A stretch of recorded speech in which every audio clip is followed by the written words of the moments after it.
Tenemos una tertulia más de la tercera posición. Todos sabéis, la mayoría, cómo funciona. Se puede entrar y salir, pero una vez, si uno tiene que fumar porque no le permite su cuerpo estar sin fumar, puede salir fumar fuera también que se oye. Si quiere mear porque la próstata es algo más jodido, puede mear. Hay servicios tirando por esta pared a la derecha y por esta mano izquierda, no hay problema, pero que mee una vez porque no podemos estar todo el rato entrando y saliendo.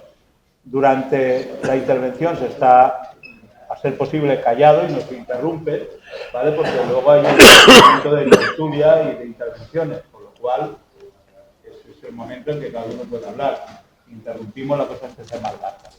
Hoy va a ser una presentación que la hará ahora Jesús y yo simplemente quiero decir dos palabras. Hoy tenemos entre nosotros una persona que para muchos de nosotros nos lo tenemos que plantear, es un héroe, porque todos nosotros creemos que estamos en guerra con un gobierno que hay que tirar. Y los que están en primera línea y sufren y han padecido para tirar ese gobierno, que no son burócratas de detrás, los que están en la trinchera son héroes. Y hoy tenemos, a pesar de su edad, alguien con un par, no sé si me denunciarán las mujeres, con un par de cojones, que tiene la heroicidad de hacer lo que muchos pensamos y no hacemos. Le dejo a Jesús Caro que lo presente. Gracias, José Luis. Yo me voy a inspirar, como tantas otras veces, con la República Romana, con lo que eran las insignias que portaban en los estandartes, que ponía SPQR, que era Senatus Populusque Romanus, es decir, el Senado y el pueblo romano. ¿Qué significaba eso? Que la esencia de la República Romana, era que tanto la gente que formaba parte de las legiones como aquellos otros que tenían los cargos, los consulados, formaban la esencia y la fuerza de Roma. Porque la fuerza de Roma estaba tanto en la disciplina de las legiones como en la capacidad de organizar el discurso para obtener lo que era en definitiva el bien público, el interés público. Hoy tenemos, como ha dicho José Luis, aquí a alguien muy importante. Es muy importante porque de alguna manera podemos considerar que es pueblo, pero que también es senador. Es pueblo porque está al lado del pueblo y combate. Y es senador también porque mantiene, como hacía Cicerón, la palabra, y la palabra buscándola, el sentido de la justicia, en definitiva, el bien de la República. Y esto es así y no es nuevo, pero sí que es, en estos tiempos de cobardía, difícil de encontrar. Miguel tiene 82 años y es como si tuviera realmente 60. Y eso lo dice la mirada y los gestos. Y él conforme va actuando en la vida, porque la vida es actuar, no esperar a que nos llegue la jubilación, no se sabe cómo ni cuándo, de una manera tranquila, como si fuera un puente hacia no se sabe el dónde. Él actúa y vive y por tanto es. Él es un patriota, y es un patriota que lo demuestra con sus hechos, y además con su conocimiento jurídico, porque, señores, camaradas, compañeras, hay que estudiar, hay que pensar por qué nos pasan las cosas y por qué no debemos conformarnos con las cosas que nos pasan. Yo quiero ahora leer unas palabras que Justiniano dedicó precisamente a los abogados. Justiniano, como sabéis, fue el último gran emperador, es verdad que de la parte de Bizancio, pero fue el gran emperador que cogió todo el derecho romano que existía y lo organizó para que eso procediera y superara el paso de los tiempos. Y a fe mía, a fe nuestra, que durante mucho tiempo lo consiguió, hasta que se produjo lo que se llamó la recepción por los juristas, sobre todo italianos, donde se resucitó el derecho romano. Y después del derecho romano, las virtudes romanas, entre otras, como hemos dicho, la palabra y la disciplina. Justiniano, hablando de los abogados, decía: los abogados que aclaran los hechos ambiguos y sus causas, y que por sus esfuerzos de su defensa en asuntos frecuentemente públicos levantan las causas caídas y reparan las quebrantadas. Son provechosos para la patria porque con su palabra defienden la esperanza, la vida y la continuidad de la nación. Estamos en la casa que estamos y con la gente que mantenemos una ideología que no es de derechas ni de izquierdas. Esto lo decía José Antonio. Y José Antonio también decía que la lucha por el derecho es la poesía del carácter. Miguel tiene carácter y Miguel con su acción demuestra la poesía de la valentía, de la defensa de la nación, y por eso nosotros, agradecidos que estamos, le vamos a dar un aplauso para que nos cuente la cosa.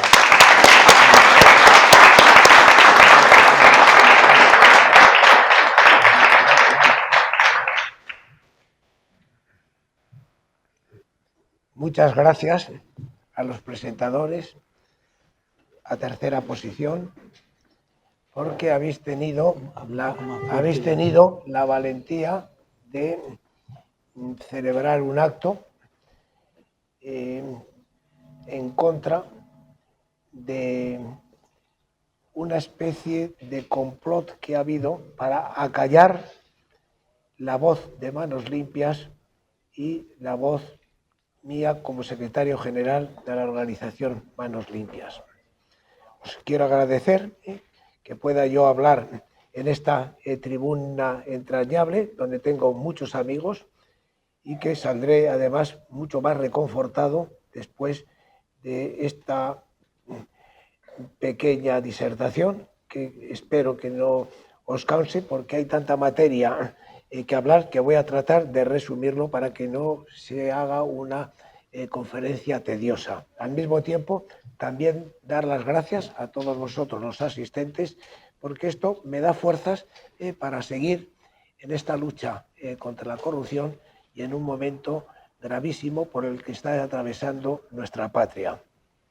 Es preciso recuperar y urgente la España que desgraciadamente desapareció con el fallecimiento de Francisco Franco y que nos llevó a ser la 7ª potencia mundial.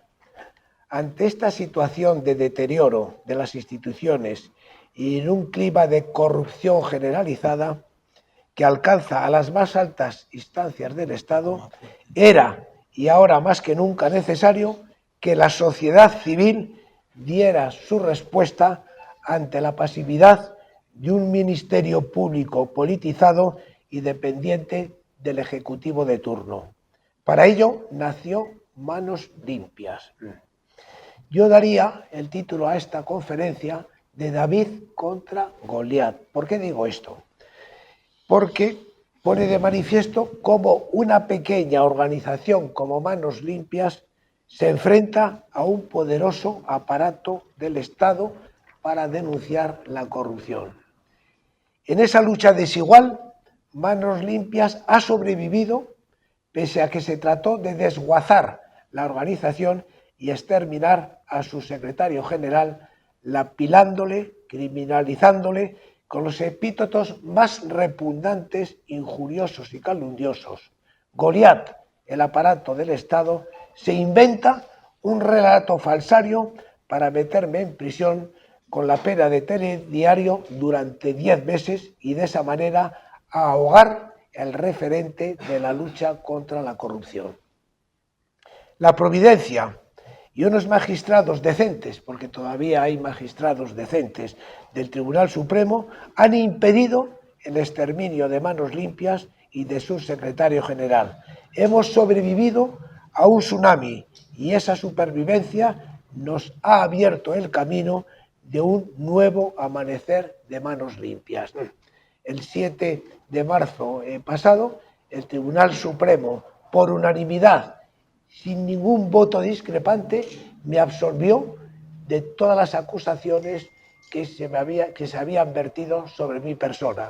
Me absolvió absolutamente de denuncias y de imputaciones que me hacía un ministerio público que me pedía 35 años de cárcel, acusándome de que era el líder de una organización criminal dedicada a extorsionar a los grandes banqueros de este país, de haber extorsionado también a la infanta, pidiéndole 3 millones de euros para retirar la imputación de la infanta, e incluso me acusaba falsaria y prevaricadoramente de que había también intentado de acusar y de extorsionar ni más ni menos que a la multinacional Volkswagen. Todo esto ha quedado perfectamente demostrado que era toda una falsedad y después de 8 años la tutela judicial efectiva que tenía que haberse establecido en un plazo de 1 o 2 años se ha tardado 8 años para que mi imagen de delincuente, de líder de una organización criminal, quedara totalmente despejada ante la opinión pública y ante la sociedad española.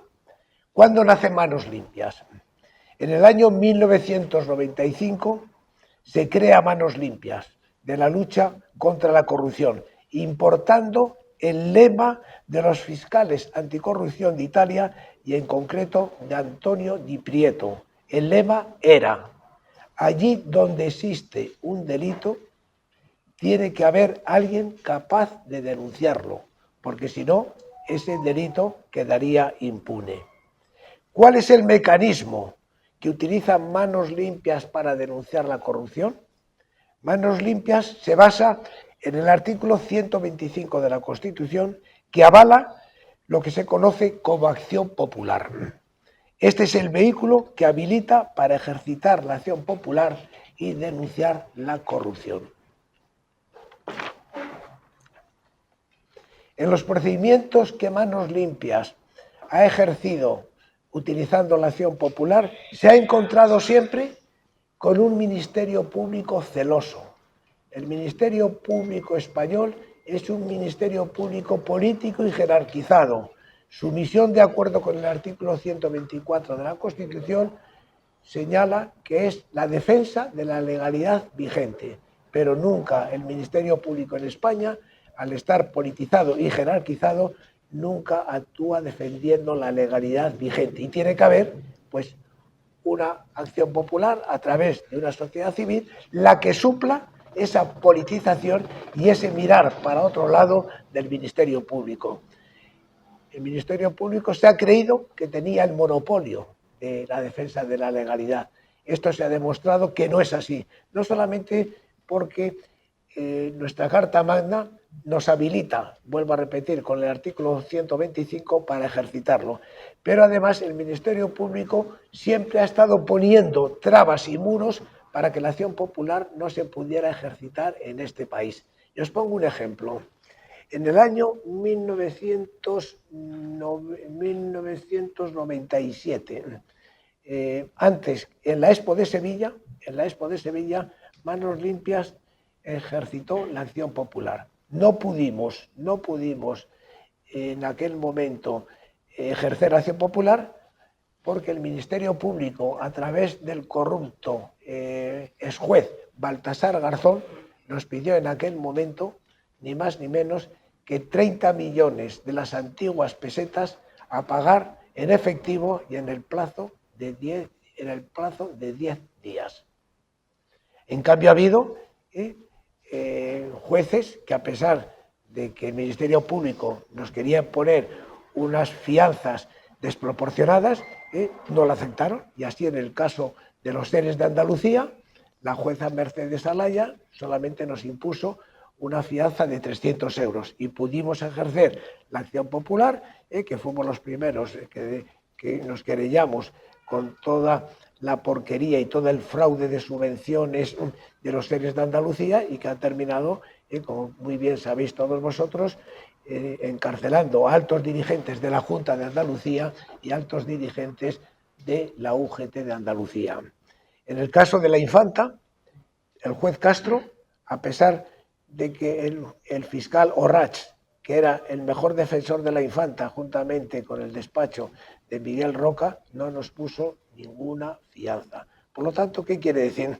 Que hay jueces decentes, que hay jueces que son conscientes de que la acción popular, si el Ministerio Público no acusa, es necesario y, por lo tanto, para evitar que hechos delictivos queden impunes, se comportan como deben de comportarse y, por mucho que pida el Ministerio Público fianzas extraordinarias para que no podamos estar en esos procedimientos salen adelante porque, vuelvo a repetir, que en España, a pesar del deterioro tremendo de la justicia, porque es el poder dentro de los tres poderes del Estado el peor valorado, todavía existen jueces decentes. Y espero, como ya os comentaré al final, que el juez de instrucción número 41, que es el que ha abierto diligencias previas informativas penales contra la esposa del presidente del gobierno, Begoña Gómez, es un juez independiente que está sufriendo muchísimas presiones y que está aplicando ni más ni menos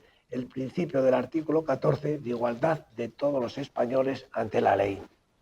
Primera etapa de manos limpias hasta 2016.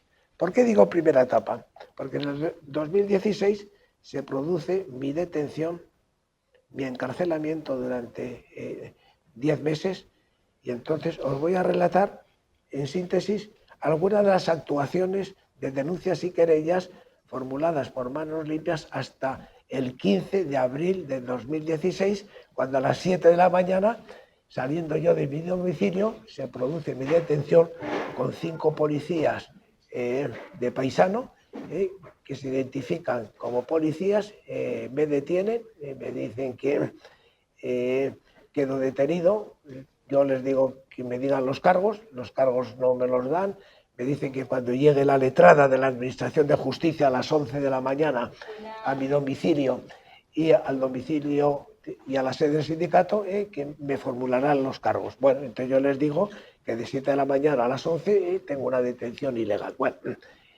pero hasta el 15 de abril del 2016, manos limpias en esta primera parte, hasta el 2016, inicia una serie de actuaciones reflejadas no solamente en denuncias, sino también en querellas. Interminable. Sería interminable el número de denuncias y querellas formuladas desde 1995 al 2015 que se produce mi detención. Y únicamente voy a mencionar las más relevantes. Caso Expo 92 de Sevilla, caso Prestige, caso Atucha, caso Baltasar Garzón, caso Fabián Picardo, caso Cursos de Formación, caso Eres de Andalucía, caso Instituto NUS. No obstante, mencionamos los siguientes también por su importancia. El plan Ibarretxe, el chivatazo del bar El Faisán, también lo denunció Manos Limpias. Las extorsiones a empresarios vascos y navarros, la legalización de Bildu ante el por el Tribunal Constitucional, la doctrina Parot, los atentados del 11 de marzo, a las madres de Bayo, los homenajes a presos etarras, las injurias a símbolos nacionales, la huelga de controladores, la huelga del movimiento 15 de marzo, las clínicas abortistas, el asalto a la capilla de la Complutense, los cadáveres de la Complutense, la Hacienda catalana, la Constitución catalana, el manifiesto de los 33 jueces catalanes, las mociones independentistas de los ayuntamientos de Cataluña, las diadas, la querella contra Artur Mas, la querella contra la familia Jordi Pujol, Marta Ferrusola, la aplicación del artículo 155. Lo pedimos al menos 15 veces al que entonces era presidente del gobierno, Mariano Rajoy. Si en la primera petición de que aplicara el artículo 155, aportando verdaderamente lo que se vería, no se hubiera producido lo que se produjo después, la declaración de independencia, los luctuosos sucesos que se produjeron en aquellos días, etc. Denunciamos también las mordidas del 3% de Convergencia Democrática de Cataluña, los paraísos fiscales de los bancos, los vuelos de la vergüenza, el asalto al aeropuerto del Prat, el cerco al Congreso de los Diputados, las sedaciones del doctor Montes, la operación Púnica, Gürtel, Guateque, Emperador, los decretos lingüísticos, la condonación de deuda a partidos políticos, las tarjetas opacas de Caja Madrid, las facturas falsas de la UGT, la plataforma de los desahucios, el pago del rescate al Playa de Baquio y a la Crama, el fraude montante del déficit de Lera Salgado, el fraude de Hacienda de Emilio Botín, la ley de tasas de Gallardón, el euro por receta, los intereses abusivos de los bancos, las bandas Net y Latin Kings, el botellón, el balconing, los privilegios de las pensiones de los parlamentarios, el incendio de Guadalajara, el accidente Albia en Galicia, las denuncias a Errejón, Juan Carlos Monedero, Pablo Iglesias, entre otros, por diversos ilícitos penales, la mesa del diálogo y finalmente el Madrid Arena. Todo esto se hizo más o menos en un resumen antes del 15 de abril del 2016, que vuelvo a repetir que fue cuando se produjo mi detención y encarcelamiento.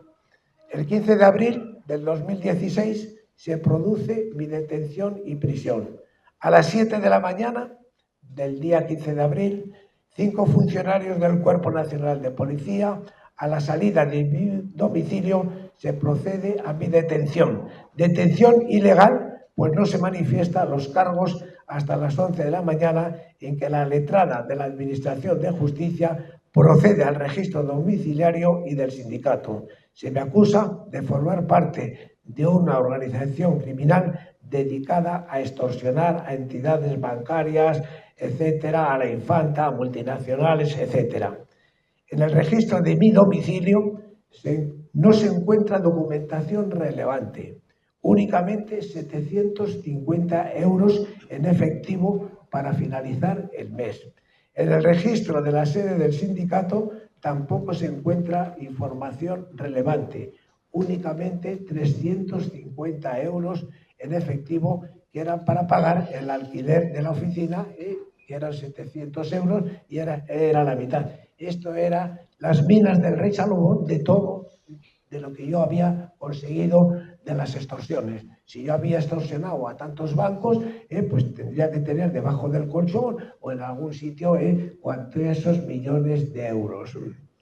Ya se había dado la orden a los medios de comunicación para proceder a lo que se conoce como la pena de telediario y retransmitir en vivo y en directo mi detención.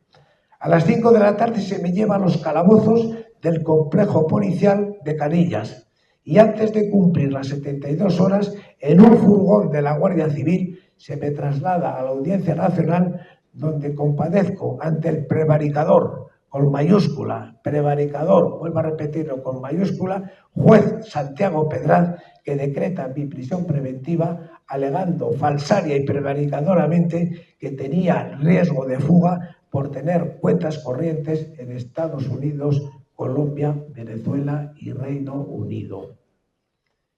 Cárcel en el penal de Navalcarnero. 10 meses permanecí en ese penal y donde se me produjo un desprendimiento de retina y fui trasladado al Hospital de Alcorcón, dependiente del referido penal. Un hecho relevante, humillante y degradante, que está denunciado ya en Naciones Unidas, fue cuando en el traslado de la habitación en camilla, con la batita que te ponen, con el gota a gota, y al bajarme a quirófano, 2 policías nacionales tuvieron la indecencia de esposarme por si podía levantarme y salir corriendo. Lógicamente, el cirujano los echó, porque querían incluso entrar en la parte donde se me iba a poner. No me voy más a extender en la vida cotidiana que llevé en el referido penal, pues sería objeto de otra conferencia con otro titular.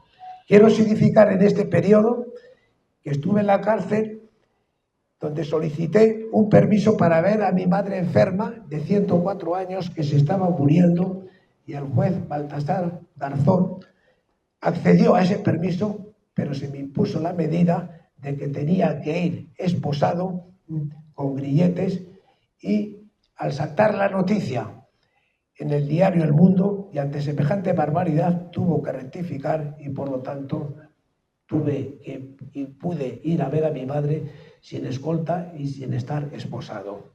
Salida de la cárcel. El 23 de diciembre del 2016 salgo de la cárcel bajo una fianza de 50.000 euros que me la paga mi hermano.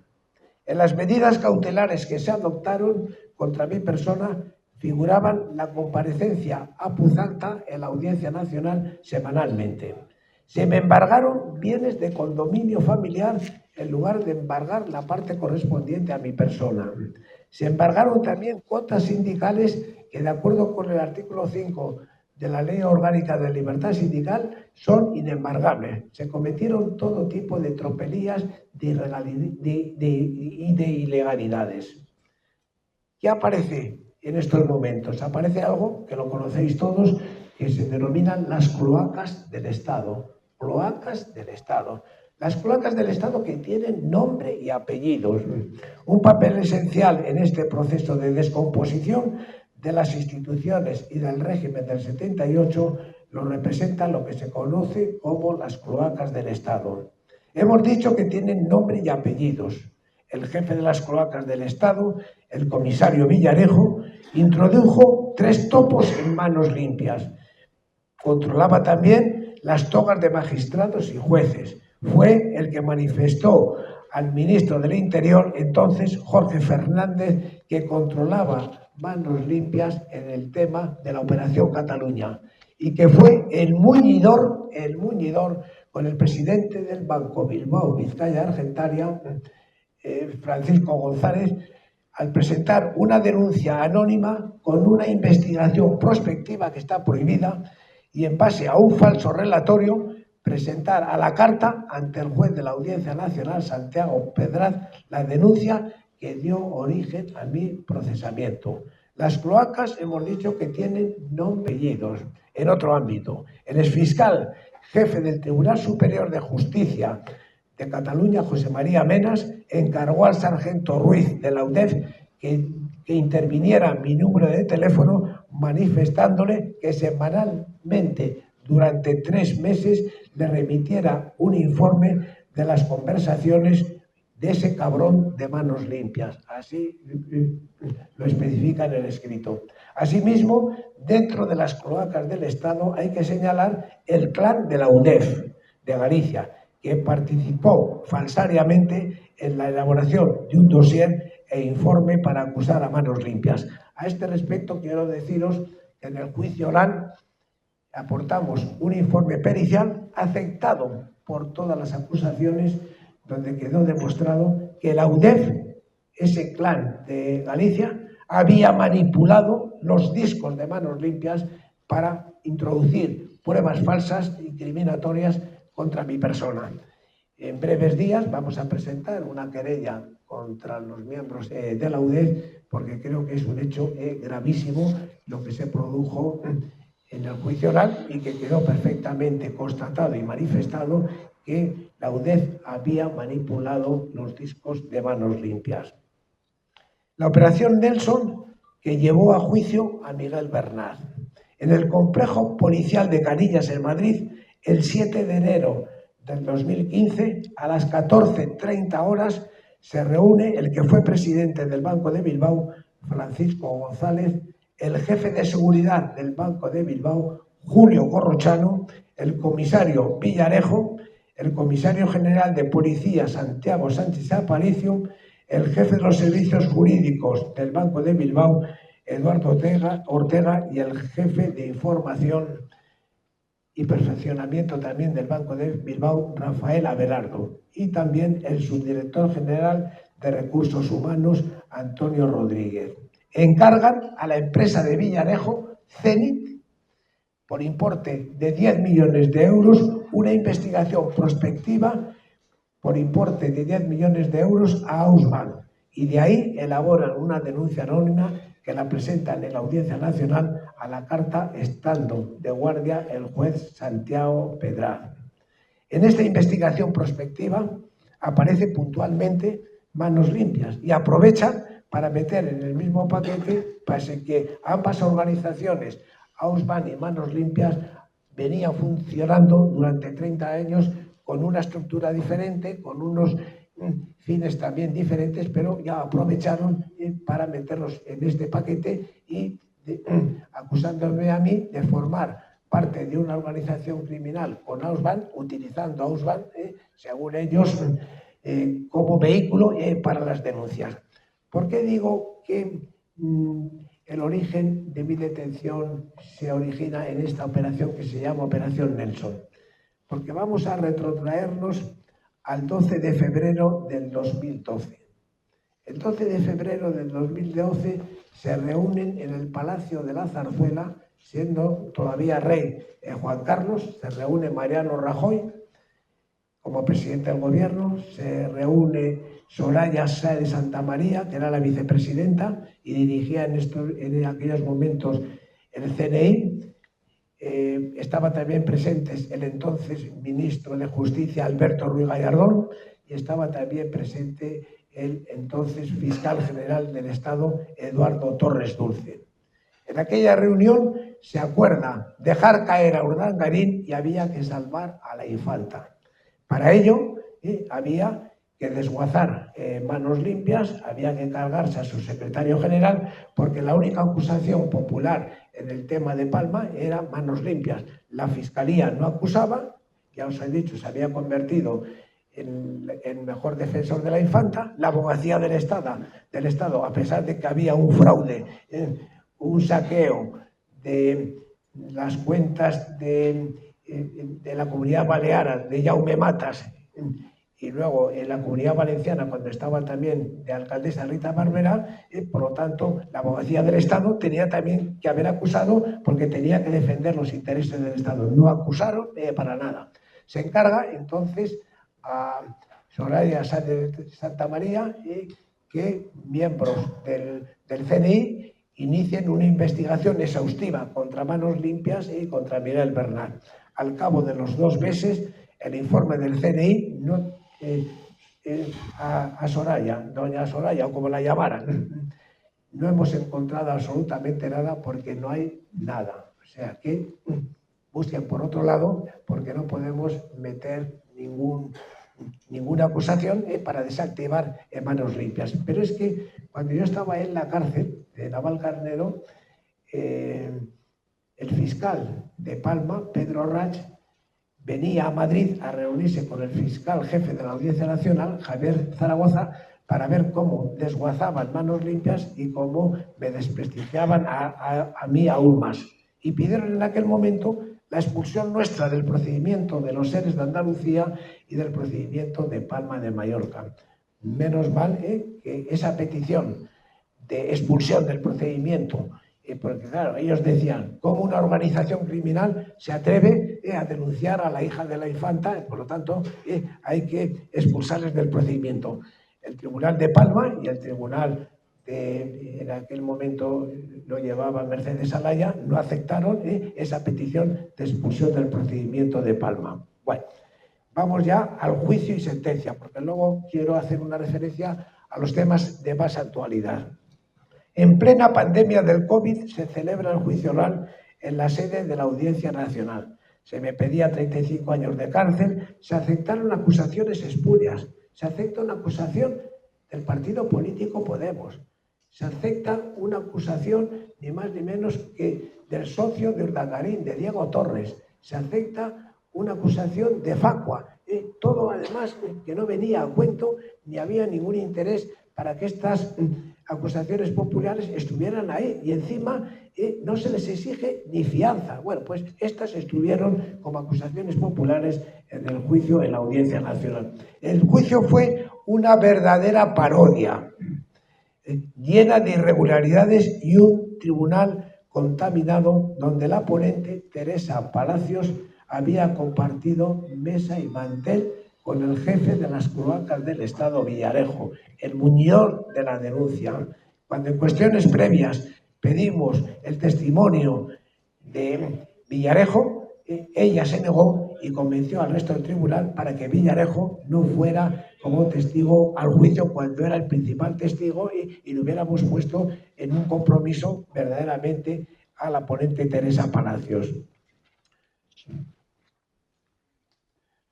La sentencia de la Audiencia Nacional, de los 35 años que se me pedía, me condenó a 4 años de cárcel. Pero en el recurso de casación interpuesto ante el Tribunal Supremo y después de 8 años, como os he dicho, declaró mi inocencia.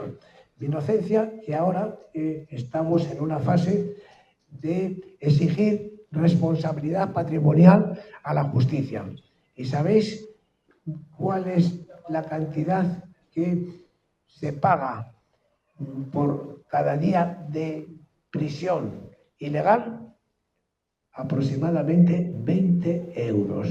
Una verdadera vergüenza, porque los daños morales no se evalúan. O sea, después de 10 meses de prisión, que se me vaya a indemnizar con algo más de 10.000 euros, ya es verdaderamente indignante y te provoca, vamos, un rechazo total y absoluto. El nuevo amanecer de manos limpias una vez salido de la cárcel. Se me planteó la opción de decir, bueno, pues lo dejo todo, ya me voy a dedicar a la familia y no quiero saber nada. Bueno, si yo hubiera adoptado esa posición, habían ganado ellos, porque hubieran dicho, mira, nos hemos cargado ya manos limpias, ya no hay ningún referente y este ya no nos va a tocar más las narices. Entonces opté para que no ganaran ellos, para que no ganara Goliat, para que no ganara el aparato del Estado corrupto, decidí continuar en la lucha una vez que salí de prisión. Si Manos Limpias hubiera desaparecido, el referente de la lucha contra la corrupción, pues no hubiera habido ninguna posibilidad de que alguien nos hubiera sustituido y hubiera puesto freno a esa carta de naturaleza que ha anidado en las instituciones españolas. Por lo tanto, decidimos de una manera directa y sin ningún complejo volver a la lucha. Y esa lucha nos llevó a una serie de denuncias y de querellas que serían interminables mencionarlas, pero os voy a mencionar las principales. Denunciamos el incumplimiento del 25% de clases en castellano en Cataluña, la manifestación feminista del 8 de marzo y la denuncia al delegado del Gobierno de Madrid, la denuncia del abandono de la tercera edad durante el COVID, la ilegalización de los CDR y de la CUP ante el Ministerio del Interior, la denuncia contra Fabián Picardo, la oposición a los indultos de los presos del Procés, la oposición a los indultos de los casos ERES, la corrupción de las citas previas de la Seguridad Social, el caso Plus Ultra con un rescate de 50 millones de euros, el caso Raúl Morodo de PDVSA, el caso Galli, el caso Rubiales y Gerard Piqué, al marido de Mónica Oltrá, la huelga de letrados de la Administración de Justicia, el sello conmemorativo del 100 aniversario del Partido Comunista de España, el fraude en la cesión de diputados a Esquerra y a Junts. Este es un tema gravísimo. Resulta que el PSC catalán y el PSOE a nivel nacional, para que Junts y Esquerra pudieran tener grupo parlamentario, les ceden diputados.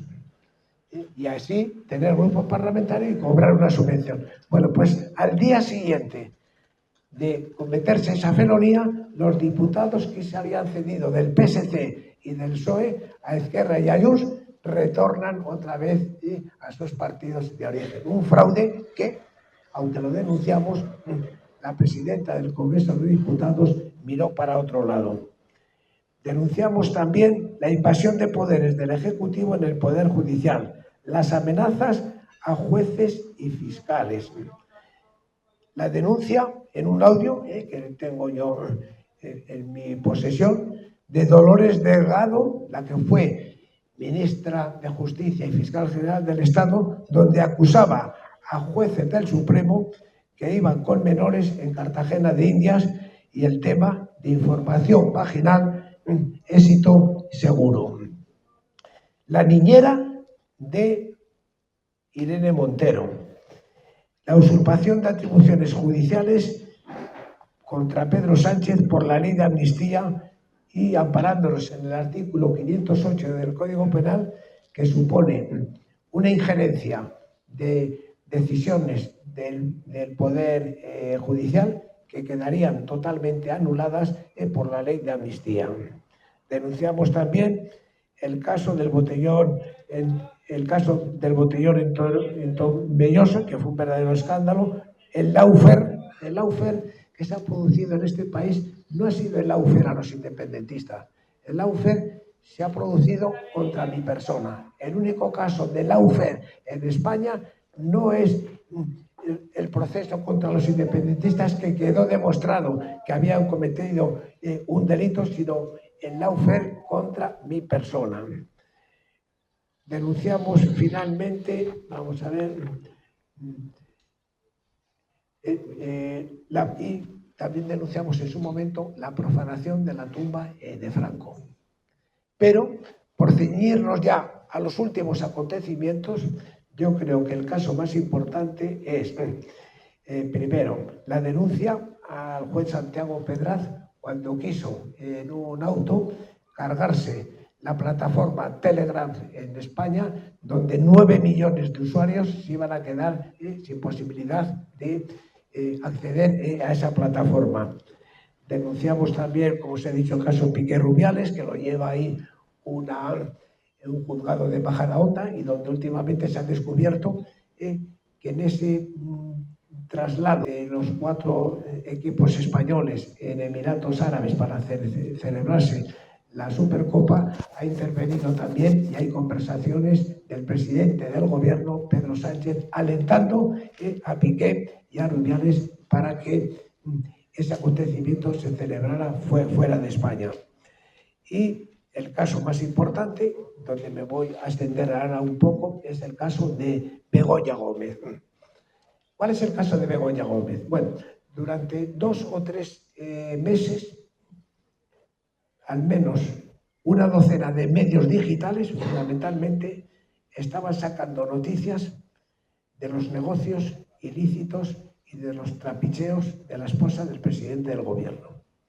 Todos los días yo veía en Voz Populi, de Confidencial, etcétera, etcétera, que estaban hablando de un tema que había adquirido ya un escándalo, porque era el comentario en todas las tertulias y a nivel de sociedad civil.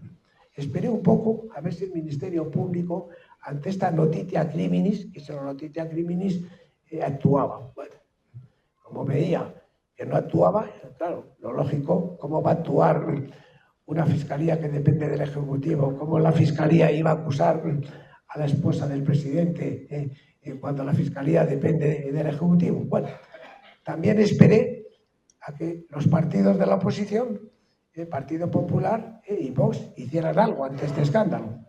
Y como no hacían nada, pues al cabo de los 3 meses, yo, amparándome en el artículo 125 de la Constitución y en el 269 de la Ley de Enjuiciamiento Criminal, que establece aquellos que por razón de su cargo tuvieran conocimiento de un hecho delictivo, estarán obligados inmediatamente, no mañana, ni dentro de una semana, ni dentro de un mes, estarán obligados a ponerlo en conocimiento del Ministerio Público o del juez de instrucción que corresponda. Y yo elaboré una primera denuncia aportando estas noticias crímenes, la presenté en un juzgado, en el juzgado decano de instrucción de Plaza de Castilla en Madrid, y que por turno recayó en el juzgado número 41 en un juez dependiente y en un juez que se le está amenazando. Esta denuncia motivó rápidamente, en cuanto se abrieron diligencias informativas, motivó que el aparato mediático de Moncloa se pusiera en funcionamiento para desprestigiar la denuncia, para atacar a los medios que habían publicado esas noticias sobre Begoña Gómez, y tratando de que eran denuncias falsas, que eran bulos, que si era la extrema derecha, etcétera, etcétera. Yo he querido aclarar, porque en algunos medios se ha tratado de desprestigiar las noticias criminis diciendo que eran recortes de prensa, como si yo hubiera ido con unas tijeras a un periódico, hubiera recortado la noticia, la hubiera plasmado en un escrito y lo hubiera presentado ni más ni menos que en un juzgado. La noticia criminis, a pesar que lo han falseado, porque han dicho una noticia criminis no puede ser objeto de investigación. Hombre, claro que tiene que ser objeto de investigación, porque el entonces, ya hace tiempo, fiscal anticorrupción Jiménez Villarejo, y luego hay circulares de la Fiscalía General del Estado que te dicen cualquier noticia criminis tiene que ser objeto de una investigación porque pueden deducirse ilícitos penales. Por lo tanto, el juez vio clarísimamente en esas noticias criminis que efectivamente había indicios de delito y abrió unas diligencias previas informativas, la 1146/24. La que se montó fue terrorífica, de desprestigio tanto a esos medios como hacia mi persona y hacia el sindicato. Pero lejos de achantarnos, nosotros seguimos avanzando. Dijimos, bueno, Begoña Gómez tiene que tener unos colaboradores, unos cómplices. Ella misma, por sí sola, no va a obtener réditos de sus negocios ilícitos. Y entonces localizamos los 3 amiguetes que tiene ella y amiguetes también de su marido Pedro Sánchez, que es un tal Carlos Barrabés, otro que se llama Víctor Aldama y otro, el de mayor envergadura, que es Javier Hidalgo. El de Globalia, el de Air Europa, una empresa que se le dio 2 subvenciones, una por importe de 475 millones y la otra por cerca de 500 millones, cerca las dos de 1.000 millones, donde era una empresa que tenía y sigue teniendo una deuda con la Hacienda de 56 millones de euros. Y su marido, presidiendo el Consejo de Ministros, su marido, Pedro Sánchez, presidiendo el Consejo de Ministros, al amigo de su esposa y amigo también de él, le concede esa cantidad descomunal, prevaricadora, ilegal, y lógicamente todo esto encaja dentro de lo que yo llamo el delito de tráfico de influencias, que creo que es un delito clarísimo, clarísimo, y a su señoría está llevando ya a cabo una serie de diligencias a pesar de las presiones que tiene de todo tipo de nivel, incluso del propio fiscal. El fiscal ha asignado al caso de Begoña Gómez el día que abre su señoría las diligencias previas, recibe una llamada del fiscal general del Estado y le dice: eso hay que abortarlo ya. ¿Y qué hace para abortarlo? Pues presenta en la audiencia provincial un recurso de apelación diciendo que hay que archivar las diligencias del juez, pero como un recurso de apelación. Un fiscal, la forma procesal es que si no está de acuerdo con una resolución del juez, va al despacho del juez y le dice: oye, mira, que no estoy de acuerdo con esta resolución, te voy a interponer un recurso de reforma, lo analizas y si ves que no, luego me meto en el de apelación. Bueno, pues este pájaro, despreciando el protocolo que se usa en los procedimientos, no le dice nada al juez, se dirige directamente en una apelación a la audiencia provincial, y la audiencia provincial también no se ha pronunciado, pero da lo mismo que se pronuncie sí o no, porque el juez no le vincula. O sea, el informe del fiscal y los recursos son preceptivos pero no vinculantes. Por lo tanto, pedimos de estos 3 amiguetes que se les imputara también como cooperadores necesarios de los negocios ilícitos de la principal autora, que es Begoña Gómez.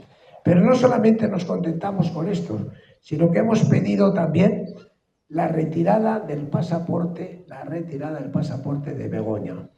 Y lo hemos pedido no tanto por el riesgo de fuga, porque podían decir: estos locos encima dicen que la esposa del presidente se va a fugar. No, lo pedimos no por el riesgo de fuga, sino porque como viaja tanto al extranjero puede destruir pruebas. Por lo tanto, dejamos perfectamente claro en ese escrito que la retirada del pasaporte la pedíamos por la destrucción de pruebas a nivel internacional de sus contactos y no tanto por el riesgo de fuga.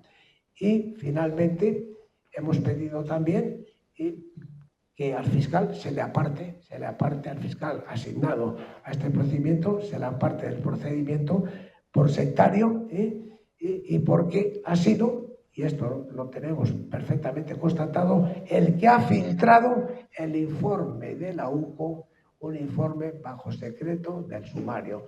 Ese es un delito, y si ese delito lo comete un funcionario del juzgado, es grave, pero si encima lo comete un fiscal, es gravísimo. Entonces, ese informe de la UCO es un informe sectario, un informe preparado, que se preparó a la carta para que Pedro Sánchez, cuando compareció hace 48 horas en el Congreso de los Diputados, pudiera decir a los diputados, mirar lo que dice la UCO, que no hay indicios de delito en las diligencias que se han abierto contra mi esposa. Estamos en estos momentos en un momento donde el juez no le tiembla la mano, le están amenazando no solamente a él directamente a través de misivas que están llegando al juzgado, sino también a su entorno familiar. Nosotros únicamente hemos tenido amenazas por teléfonos móviles ocultos, no me preocupa, no obstante estoy diciendo que se me vaya recopilando todas para que en un determinado momento lo presentemos en una comisaría, aunque eso no sirve para nada. Yo creo que la imputación de Begoña Gómez va a marcar un antes y después en el devenir de España. Creo que después de lo del 23F, el acontecimiento más importante que se ha producido en el régimen del 78 es la imputación, ni más ni menos que de la esposa de un jefe de gobierno. Si esto hubiera ocurrido en Francia, por ejemplo, el mismo momento en que hubiera sido imputada o investigada, como se llama ahora, la esposa del presidente del gobierno francés, hubiera ido rápidamente al Elíseo y hubiera presentado la dimisión ante el presidente de la República Francesa.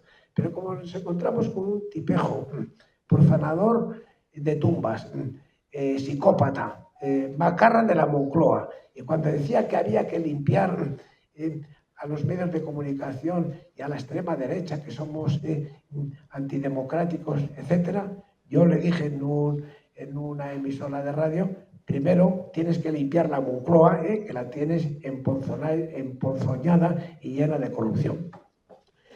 Si conseguimos que esto siga avanzando, que va a avanzar, y el día que se siente, que creo que va a ser antes de verano, Begoña Gómez ya para interrogarla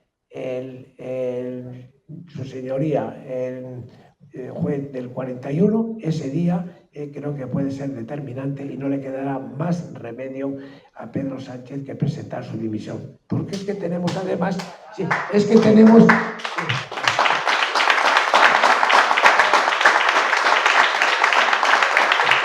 Es que no es solo eso, es que la próxima semana vamos a presentar en Badajoz una querella contra el hermanísimo, el que ha huido a Elvas, el caradura de él.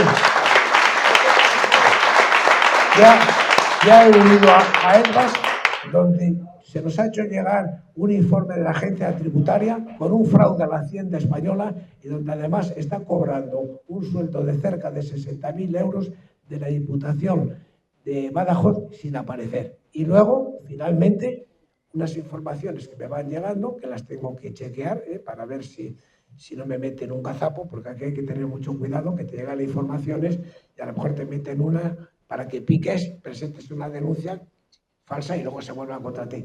También contra los padres de Pedro Sánchez, donde su hijo, Pedro Sánchez, una vez que fue ya que se le nombró presidente del gobierno, les ha concedido a la empresa de sus padres una subvención de 2 millones de euros. Por lo tanto, pienso que está totalmente acorralado. Si a esto unimos y que los servicios israelíes están esperando de un momento a otro a al reconocimiento de Palestina como nación por parte de Pedro Sánchez, Pegasus le va a dar en toda la frente a él y a su esposa Begoña Gómez.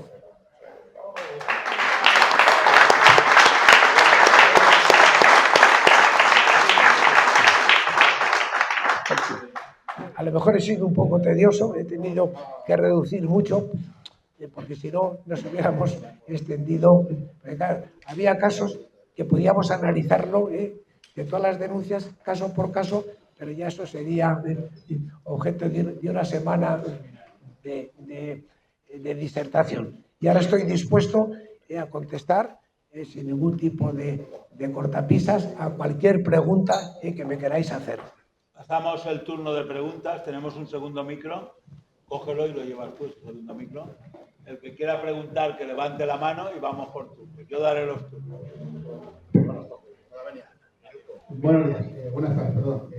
Mi nombre es Juan de Dios y soy abogado y detective. Y bueno, gracias por venir y darnos esta charla. Yo fui uno de los primeros en denunciar a Villarejo. Se me ocurrió denunciarlo por intrusismo cuando era comisario que estaba haciendo intrusismo.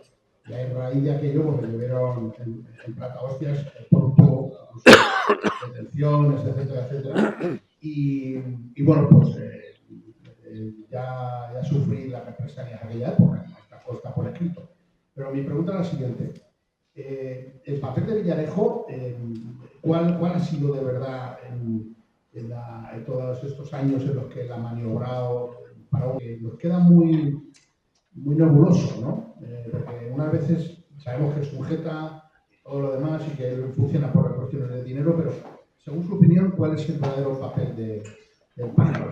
Bueno, los gobiernos siempre a lo mejor tenían dificultades para que los mecanismos legales pudieran ponerles trabas. Entonces había que utilizar lo que se denomina cloacas del Estado para que ilegalmente, escuchas ilegales, etcétera, etcétera. Entonces este Villarejo, un jeta que ha estado cobrando de todos los gobiernos, había montado una empresa Zenit con controles ilegales de teléfonos móviles, etcétera.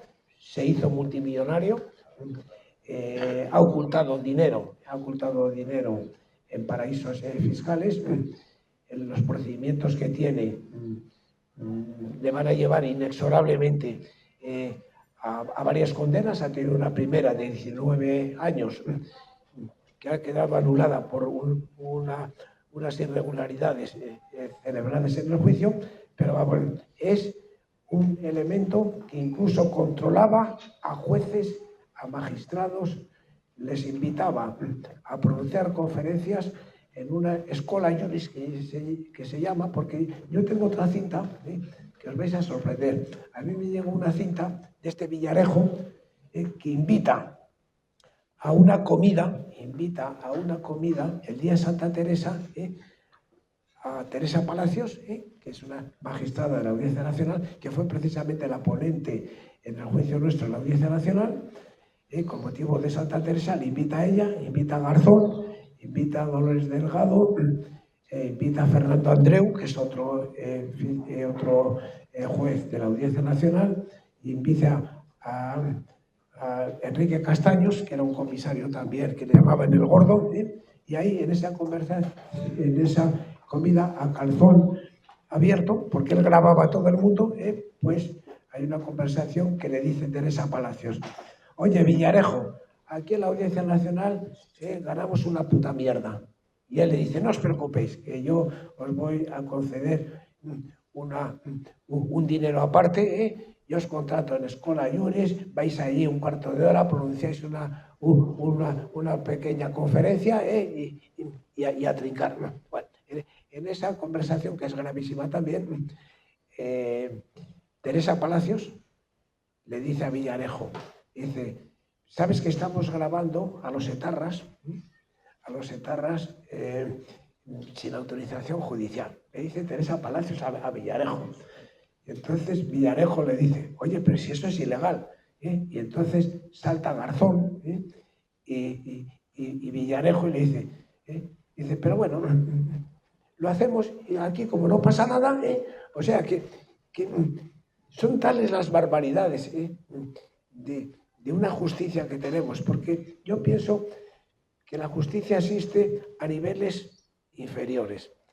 Pero en el momento que empezamos, Audiencia Nacional, Tribunales Superiores de Justicia, Tribunal Superior de Justicia, Tribunal Supremo, y no digamos ya Tribunal Constitucional, ya verdaderamente no se puede creer en la justicia.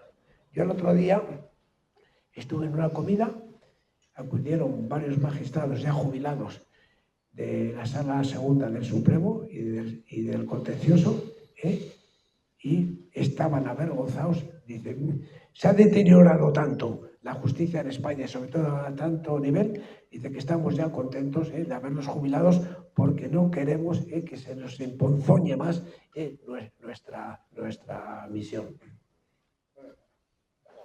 Sí, bueno, buenas tardes. Mi nombre es Ramón y en primer lugar quería agradecerle el trabajo y la labor que están haciendo. Yo como español de a pie he de reconocer que el esfuerzo es muy grande que ha hecho su asociación Manos Limpias por todo este trabajo, ¿no?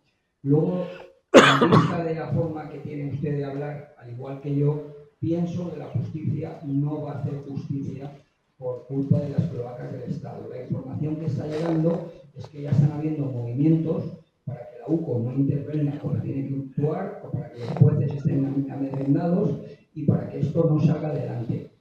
Evidentemente, pienso al igual que usted que el caso de Palestina le va a traer mucha cola, puesto que el pueblo de Israel, los judíos, digamos, los judíos, son los que tienen el poder ahora mismo de toda la información. Y ellos son los que van soltando cuenta a cuenta la información. ¿Cree realmente que van a meter en una celda como le metieron usted a Begoña? Bueno, son 4 años. Yo me conformo con que sea condenada. Luego ya vendrá el indulto, harán lo que sea. Lo que pasa que si dimite, que es lo que tiene que hacer, habrá unas nuevas elecciones generales y entonces, lógicamente, el Partido Socialista ya no gobernará y el indulto ya sería cuestión de un Consejo de Ministros con otro partido de otro color. No creo. O sea, yo me conformo y la sociedad española se tiene que conformar con que sea condenada.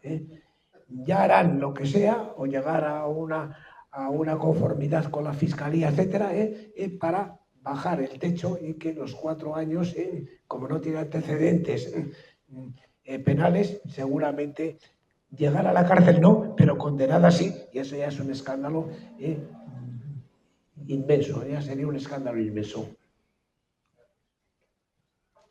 ¿Qué tal? Muy buenas tardes, soy Dani Valés, periodista del Periódico del Español. Quería preguntarle por el vaticinio que ha hecho sobre el caso de Begoña Gómez.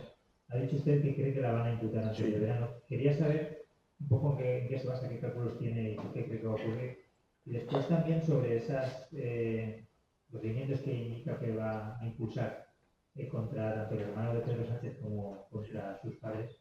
Y concretar un poco por qué cree que hay ilícito penal en los dos y cómo va a proceder y cuándo va a hacer efectivo ese recurso que esté contra ellos. Gracias. Bueno, la primera pregunta, el procedimiento que se está llevando en el Juzgado de Instrucción 41 ha adquirido ya, llamémosle, una nueva marcha. Ya ha habido varios testigos que han declarado, ya hay un primer informe que no sirve para nada de la UCO.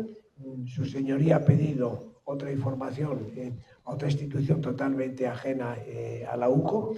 Esa información va a determinar claramente que las acusaciones de tráfico de influencias con lo que habíamos aportado, porque es que está tan claro en el tema de Begoña Gómez. Primero hay con Carlos Barrabés, hay una serie de contratos por importe de 18 millones de euros. Es que está aportado absolutamente la falsedad de esos contratos, esa licitación que se le dio a Carlos Barrabés con una carta de recomendación, porque se les dio por una carta de recomendación.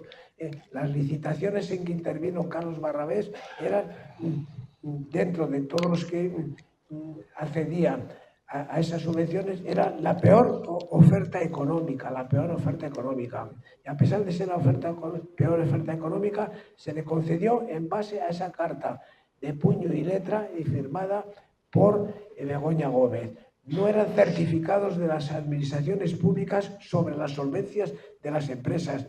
Es que no hay ni la más mínima posibilidad de defensa a la hora de determinar el delito de tráfico de influencias en los contratos que se le adjudicaron vía subvenciones por parte de las administraciones públicas a su íntimo amigo Carlos Barrabés. Pero tampoco hay la más mínima duda de esa subvención de cerca de 1 millón, digo, de 1.000 millones a Air Europa, sabiendo que tenían una deuda con la Seguridad Social y no se podía licitar ni, por tanto, dar una subvención a una empresa quebrada con esa deuda con la agencia tributaria. Y sobre todo, si esa subvención se la daban en un Consejo de Ministros presidido por Pedro Sánchez, pues blanco y en botella. Y luego, respecto a las otras querellas que tenemos previstas, yo no me lanzo a la piscina sin que haya agua. Yo tampoco me lanzo desde un avión si no voy con un paracaídas para llegar bien a la tierra.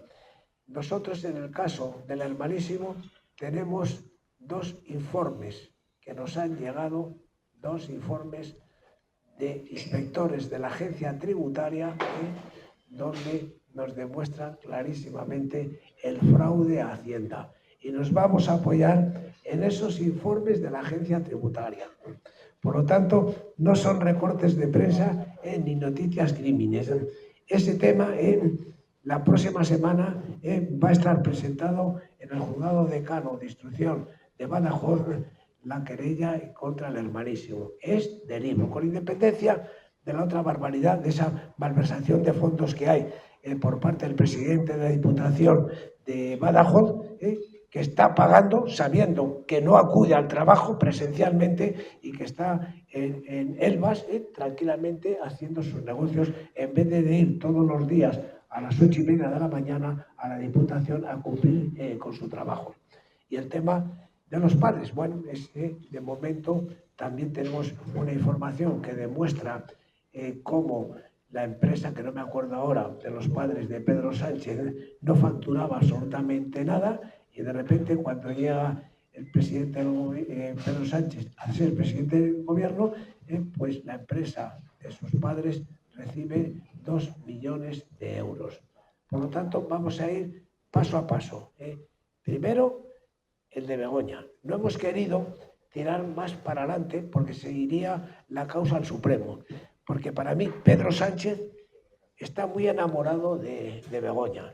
Comparten piso, bueno, el palacio, comparten mesa, comparten habitación y comparten colchón. Por lo tanto, ¿quién se cree que compartiendo y queriéndose tanto no va a saber nada de los negocios de Begoña? Es lo mismo que la infanta, que cuando se llevaban bien compartían mesa, mantel y colchón.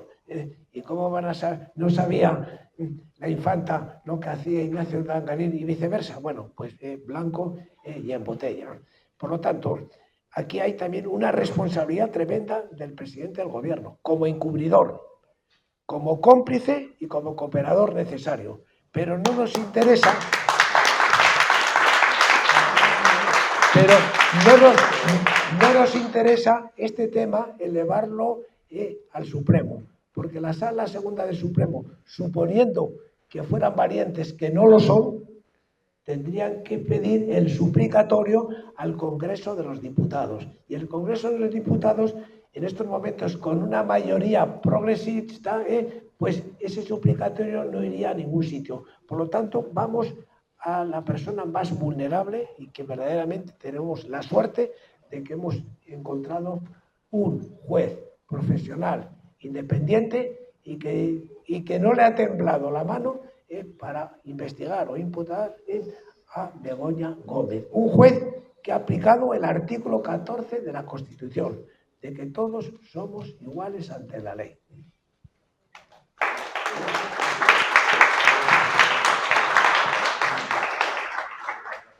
Buenas tardes, don Miguel. Aquí. Ah, sí, perdona. Ya nos hemos saludado antes, soy Lola Guzmán, la presidenta de la plataforma 6F, agricultores y ganaderos independientes del sector primario español. Nosotros, como bien sabrá usted, y ya lo ha dicho, la justicia en España deja mucho que desear. Entonces, desde 6F hemos dado el salto a la Unión Europea, como ya le he explicado antes. Usted sabe, igual que los aquí presentes, que España firma el acta de adhesión a la Unión Europea el 12 de junio de 1985 y el 1 de julio de 1985 España cambia vocales y jueces del magistrado. Cambia 12 vocales por un lado y 12 por otro. Esto no se puede hacer porque ya se habían adherido a la Unión Europea, como bien he dicho. Entonces, esto desde 6F, como presidenta de la plataforma, lo he denunciado.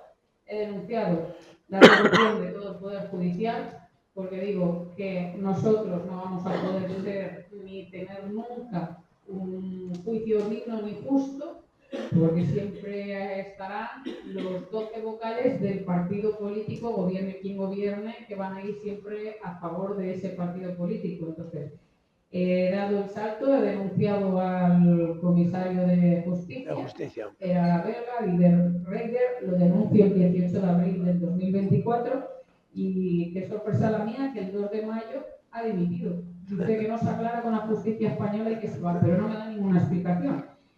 Ponen en sustitución a una checa y la checa la vuelvo a denunciar y le digo, oiga, como su compañero se ha ido, explíqueme esto, que tampoco lo entiendo, a ver qué pasa desde la Unión Europea, desde el año 85, que ustedes están admitiendo la corrupción judicial en el Poder Judicial en España. Otra que dimite y se va a los 3 días, ahora hay otra hasta las próximas elecciones sustituyendo. Seguimos denunciando la justicia en Bruselas y yo creo que todos los que estamos aquí presentes pues todos tenemos la misma intención, que el pájaro este que nos desgobierna cuanto antes dimita mejor, ¿no? Entonces lo estamos presionando desde la Unión Europea, todo el Poder Judicial, y estamos denunciando toda la corrupción. En mi caso estoy denunciando toda la corrupción que hay en la Unión Europea sobre agricultura y ganadería. Hemos denunciado también al Sindicato Agrario Europeo Copa-Cajer, que hay ahí. Si en España hay corrupción, ni nos imaginamos lo que hay en la Unión Europea. Estoy en esa lucha, me siento presionada como usted. Sé que Marlaska juega con mi teléfono, no me importa que juegue.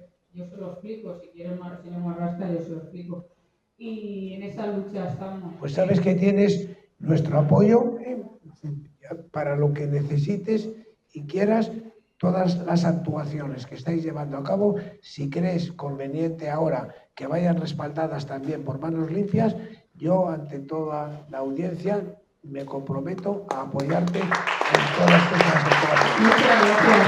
Quería comentarle también que para provocar unas elecciones nacionales, yo creo que la inmensa mayoría de los españoles no lo saben y no lo han notado, y ahora voy a explicar por qué.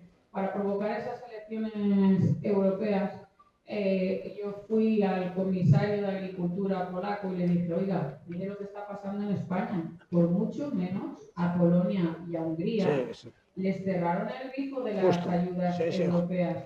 A España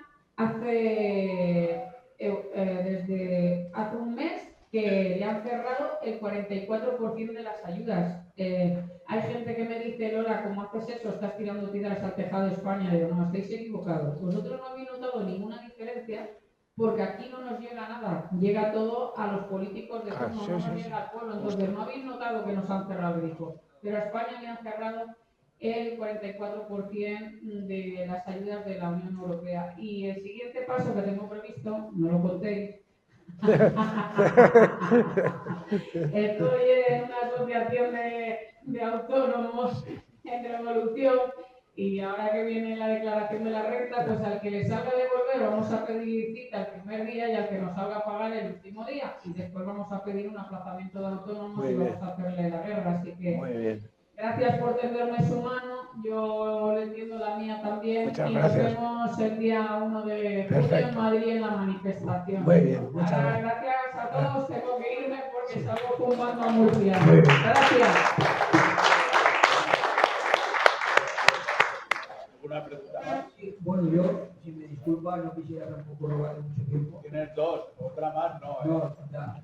Cuando ha comentado el hecho de que le quiten el pasaporte a Begoña, supongo que se refiere por los viajes que puede hacer a Panamá para Exactamente, sí. Justo. Documentar todos los bienes que tenga allí y tal. Justo. Supongo que usted sabrá más que yo de este tema. Sí. Habrá alguna investigación que a través de su denuncia también investigue Sí. todo el capital que se haya podido allí. Así es. Has acertado. Eso es. Perdón, gracias José Luis por la invitación. Muchísimas gracias. Seguimos en la lucha. Seguimos en la lucha. Nos vemos el sábado en Madrid. Muy bien. Adiós a todos. Gracias por la invitación. Entonces, ¿cree que eso irá adelante? ¿Cree que habrá Sí, una investigación sí. en relación a todo el capital? Seguro que sí. Seguro que sí.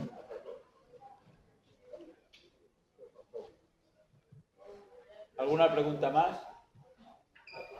Pues